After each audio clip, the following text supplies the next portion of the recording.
peço licença para assumir publicamente os seguintes compromissos.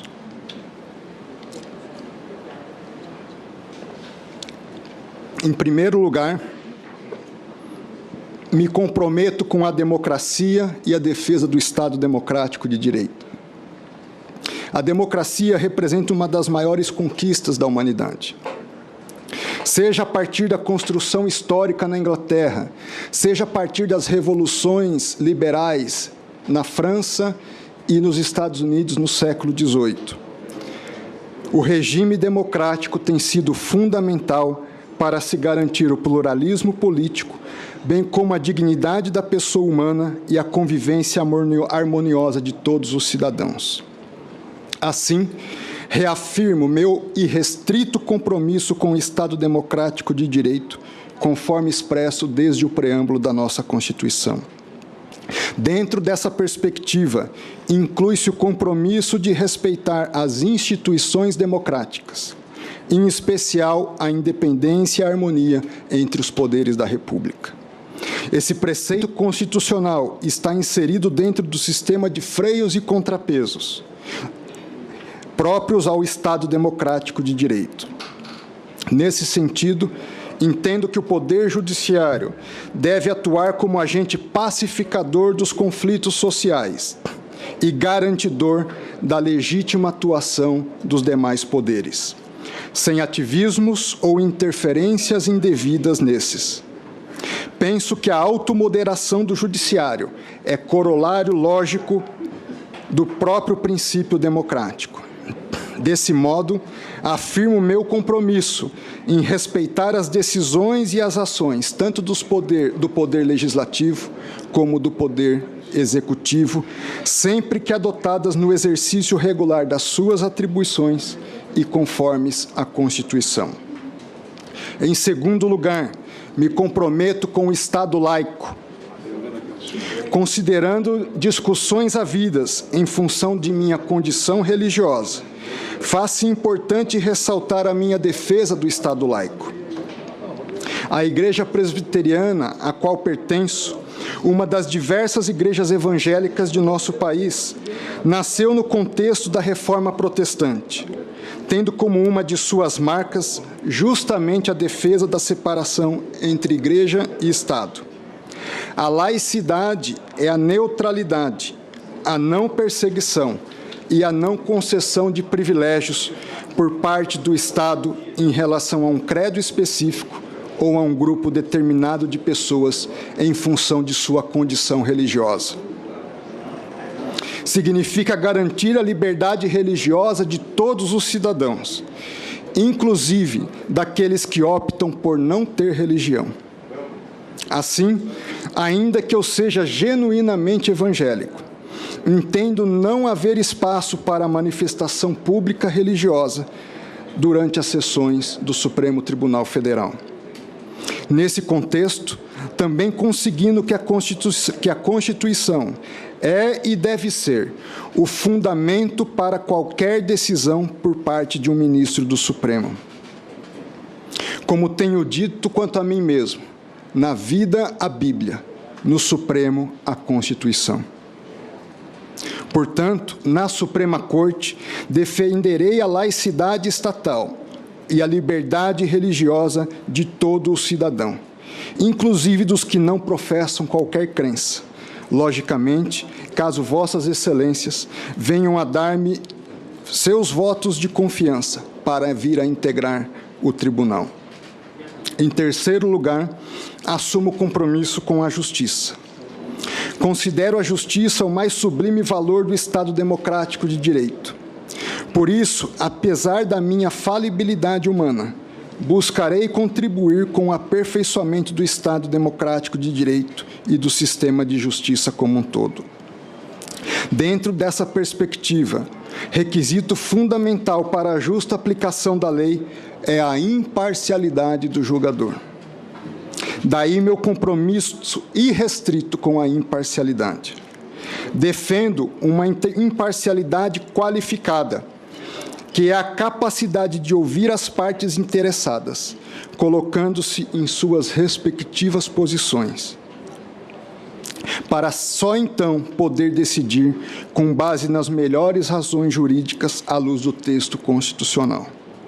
Como juiz da Suprema Corte, caso Vossas Excelências me concedam essa honra, darei tratamento igualitário e imparcial a todas as partes, seja Estado ou particular, acusação ou acusado, governo ou oposição, ricos ou pobres, homens ou mulheres, assim como pessoas de qualquer orientação sexual. Portanto, meu compromisso com o Estado democrático, a justiça e a aplicação imparcial do direito são inegociáveis. Senhor Presidente,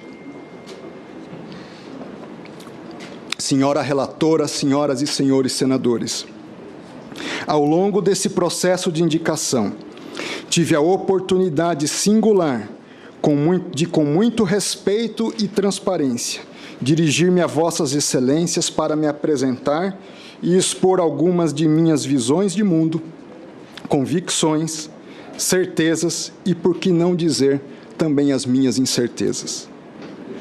Assim, agradeço imensamente pela forma como fui recebido por cada um dos senhores e também pelos servidores desta casa. Nesse contexto, aproveito esse espaço para revisitar alguns temas que já tive a oportunidade de expor de forma individualizada a grande parte de Vossas Excelências.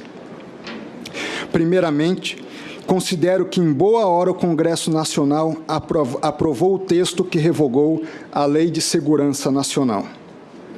Porém, é fato que, até o advento da Lei 14.197, de 2021, a Lei de Segurança estava em pleno vigor. Ademais, além de não ter havido a declaração de inconstitucionalidade da antiga lei, o próprio Supremo Tribunal Federal a aplicou a casos concretos. Daí, não restava ao executor da norma outra opção, senão atuar conforme os seus parâmetros. Diante dessa realidade, dizia o artigo 26 da referida lei, ser crime, abre aspas, caluniar ou difamar o presidente da República, imputando-lhe fato definido como crime ou ofensivo à reputação. Fecha aspas. Ainda, seu artigo 31, inciso 4, expressava que a apuração de fato previsto na Lei de Segurança Nacional se daria mediante requisição do ministro da Justiça. Assim, sentindo-se o presidente da República ofendido em sua honra por determinado fato, o que significa a análise individual de a pessoa por si própria sentir-se subjetivamente ofendida em sua honra, devia o ministro da Justiça instar a Polícia Federal para apurar o caso, sob pena de, em não o fazendo, incidir em crime de prevaricação. Em suma, minha conduta sempre se deu em estrita obediência ao dever legal e em função do sentimento de ofensa à honra da pessoa ofendida, mas jamais com o intuito de perseguir ou intimidar. Em segundo lugar, registro que o respeito aos direitos e garantias individuais está umbilicalmente ligado ao respeito à própria democracia e ao Estado de Direito. O Estado democrático de Direito nasce justamente com o propósito de garantir, sem distinções de qualquer natureza, direitos fundamentais a todo cidadão, como a liberdade, a igualdade e, no âmbito do processo, o devido processo legal, o contraditório, a ampla defesa e a presunção de inocência. Desta forma, no âmbito do direito sancionador, seja ele de natureza administrativa, civil ou penal, tais direitos devem ser respeitados pelas partes e garantidos pelo juízo, o que se costuma denominar garantismo. Reafirmo, a preservação dos direitos e garantias fundamentais se revela ainda mais indispensável pelos membros do Poder Judiciário, em especial pelos ministros da Suprema Corte do país. Juiz não é acusador e acusador não é juiz, bem como não se deve fazer pré-julgamentos. Em terceiro lugar, importante esclarecer minha posição sobre a questão da execução da pena após a condenação em segunda instância.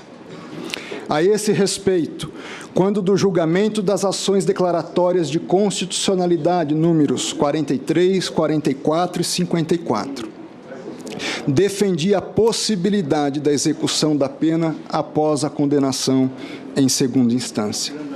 Na ocasião, o Supremo Tribunal Federal reviu sua jurisprudência e entendeu pela impossibilidade da prisão antes do trânsito em julgado da condenação, decidindo pela constitucionalidade do artigo 283 do Código de Processo Penal. Ademais, no voto do eminente ministro Dias Toffoli, nas referidas ações constitucionais, restou assentado, abre aspas, que o Congresso Nacional pode dispor sobre o tema em sentido diverso, desde que compatível com a presunção de inocência. Diante desse quadro, importa dizer que sou adepto do princípio da segurança jurídica. Assim, entendo que a questão está submetida ao Congresso Nacional, cabendo a este deliberar sobre o tema, devendo o Supremo Tribunal Federal revisitar o assunto apenas após eventual pronunciamento modificativo por parte do Poder Legislativo sobre a matéria e caso o Judiciário seja provocado a fazê-lo. Em quarto lugar, foi-me indagado sobre o conflito de competência entre a Justiça Federal e a Justiça Eleitoral. Sobre esse assunto, em 2019, o Supremo Tribunal pacificou a questão. Diante desse quadro, novamente considero fundamental se prestigiar a segurança jurídica e dizer que eventual mudança desse entendimento demanda a modificação das normas pertinentes por parte do Poder Legislativo. Por fim, senhor presidente, senhora relatora, senhoras e senhores senadores, permitam reiterar meus agradecimentos à honrosa indicação do senhor presidente da República, o que me permitiu estar aqui na data de hoje. Permitam-me também agradecer a vossas excelências pela paciência e atenção com que me receberam desde a minha indicação. Mas permitam-me ainda fazer alguns agradecimentos especiais. A Deus pelo dom da vida e pela esperança eterna. À minha esposa e aos meus filhos, pelo amor recíproco. Aos meus familiares e amigos, pelo suporte sempre presente, bem como a todos aqueles que têm orado e intercedido por minha vida e de minha família, em especial nesse período até o dia de hoje. A todos vocês, a minha eterna gratidão.